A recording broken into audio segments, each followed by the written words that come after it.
గత ప్రభుత్వంలో ఉపాధి, ఉద్యోగ అవకాశాలు లేకుండా పోయాయని రాజానగరం ఎమ్మెల్యే బత్తుల బలరామకృష్ణ ఆరోపించారు. కోరికొండలో జనసేన పార్టీ కార్యాలయం నందు శనివారం ఆయన మీడియా సమావేశం నిర్వహించారు. ఈ సందర్భంగా ఆయన మాట్లాడుతూ ఉమ్మడి ఉభయ గోదావరి జిల్లాల పట్టభద్రుల ఎమ్మెల్సీ ఎన్నికలలో ఎన్డీఏ అభ్యర్థి పేరాబత్తుల రాజశేఖరం విజయానికి మొదటి ప్రాధాన్యత ఓటు వేసి గెలిపించడం ద్వారా పట్టభద్రులు, విద్యావంతులు సహకరించాలని కోరారు. అభివృద్ధి, సంక్షేమ కార్యక్రమాలు మరింత నిర్వహించడం కోసం శాసనమండలిలో కూడా ఎన్డీఏ కూటమికి బలం అందించాల్సిన అవసరం ఉందన్నారు. ఈ నేపథ్యంలో కూటమి అభ్యర్థి రాజశేఖరంను భారీ మెజార్టీతో గెలిపించాలని కోరారు.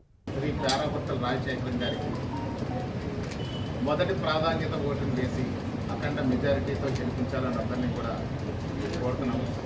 అలాగే గడిచిన 5 ఏళ్లలో కూడా బిఎస్సి అనేది అసలు కనిపించనే లేదు.